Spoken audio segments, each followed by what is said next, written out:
All right, music fans, welcome back. Harmless Dave here, talking real music in real time for a few real people out there, just like you and just like me. All right, so this album here, folks, could be the album of the year for me. I don't know. I'm just so many contenders right now. But The Love Goes On by the Michael Thompson Band, one great song after another. Great songwriting, great singing, and superb production value from the Michael Thompson Band. It's just great AOR music. If you're a fan of Foreigner or Poco, believe it or not, like if you enjoy Poco's reunion album from the late 80s, this has a vibe kind of like that. It's not country-ish, but it could be. It's kind of weird to say that.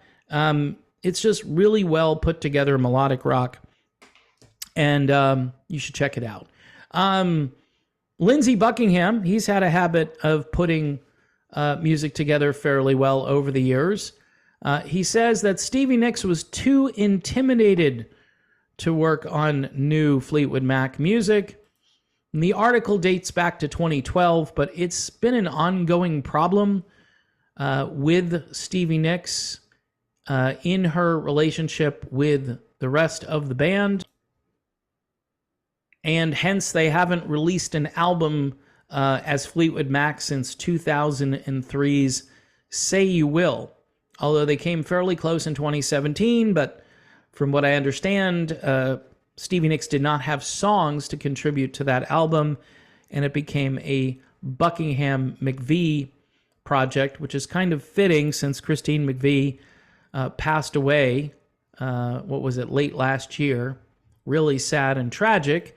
Lindsey Buckingham said she's just too intimidated, and she was pretty intimidated back when they were working on Say You Will. In fact, there's a documentary out there which shows the interactions between Lindsey Buckingham and Stevie Nicks during the making of that album. And Lindsey, being the taskmaster, trying to kind of whip everybody into shape, constantly being in the studio, this is his element, right?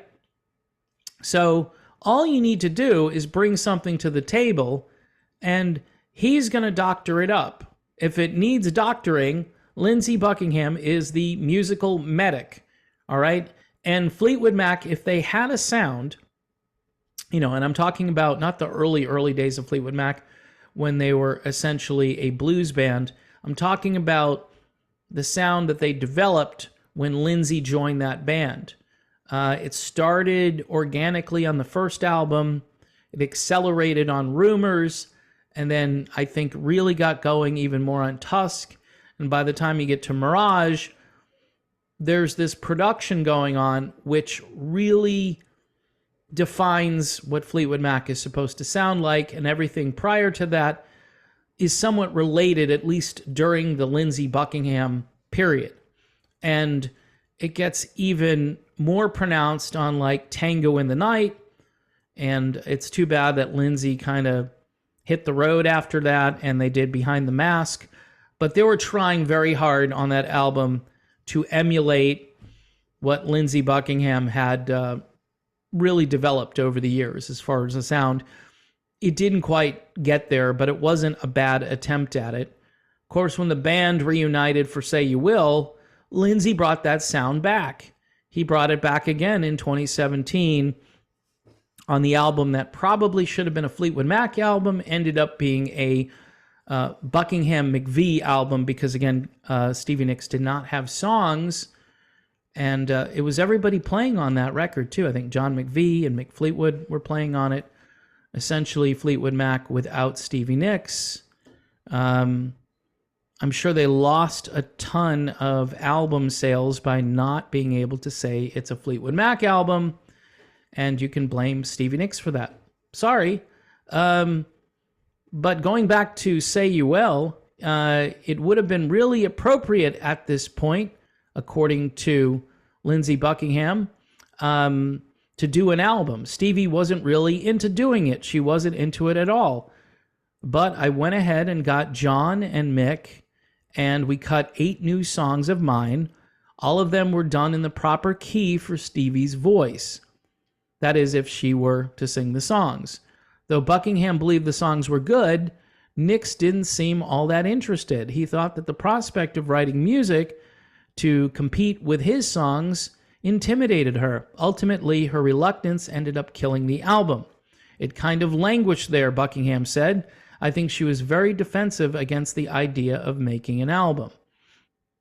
Part of the reason Nicks hesitated to write new material was because she was more interested in a 40th anniversary for the Buckingham-Nicks album.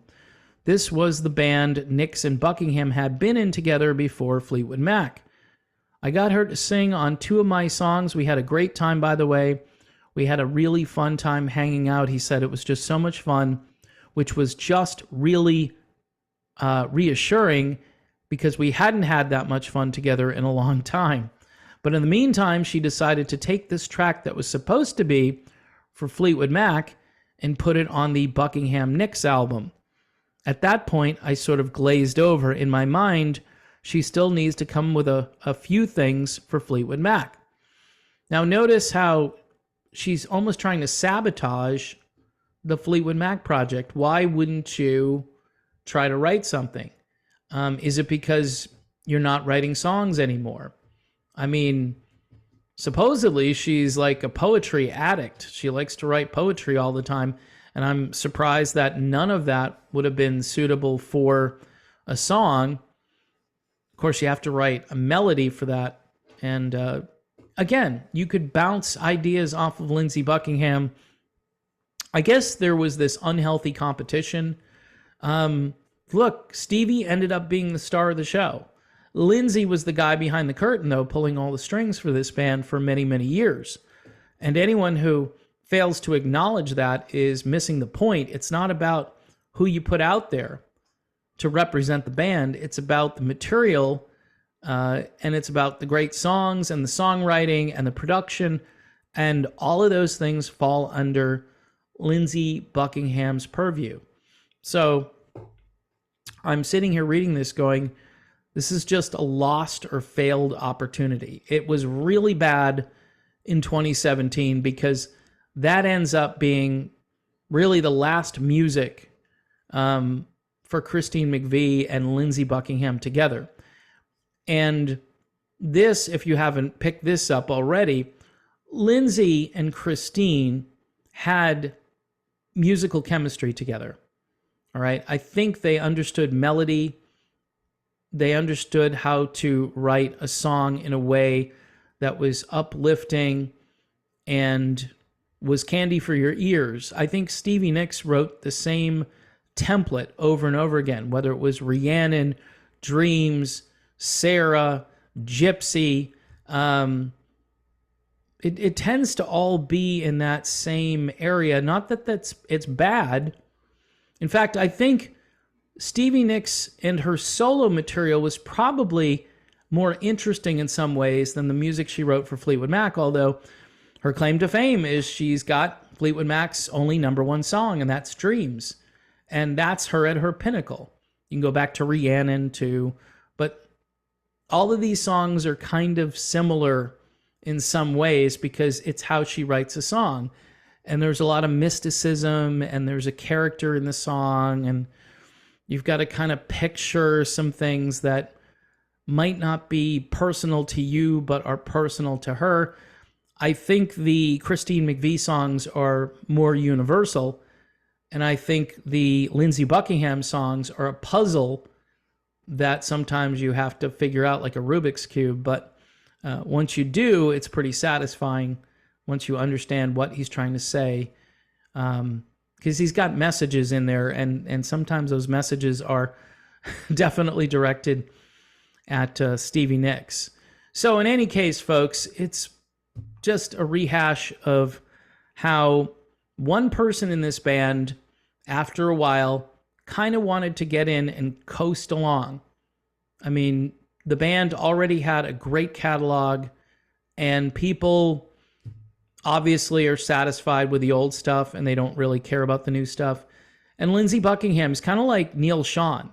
He just wants to keep going. He doesn't care if people don't listen to the album. He wants to keep putting out great music. I think someday, like 100 years from now, people will look back and they'll say, I don't know if this was a hit or not because I wasn't here. But if it wasn't a hit, it should have been a hit. And all of this material, say, on the Buckingham McVie album, goes nicely with, say, Tango in the Night or Say You Will. And I think it's like adding to your canon, whether or not the industry supports you or not. Leave a bigger legacy if you can. And I don't think a lot of artists understand that. I know it's expensive to record these days. I know there are a lot of factors.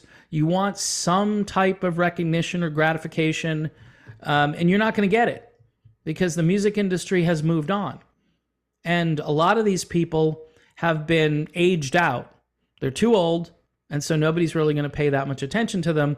Yeah, they can go on American Idol and be a judge or sing next to somebody who's going to belt out their songs from, 30, 40 years ago.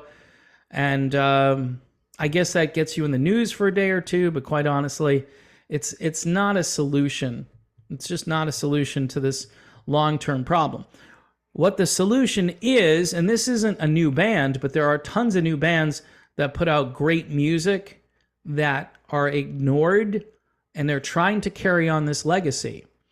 And the industry doesn't care. They've got their formats that they promote, and they pretend, again, Michael Thompson Band, The Love Goes On, that's the name of that album, but they don't really care anymore. They're okay making that playlist shrink down where you're singing the same songs over and over again.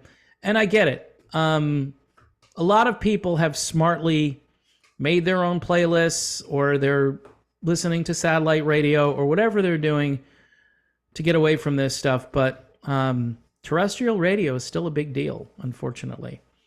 And so the future does not look bright if you're a fan of melodic or classic rock. Just saying.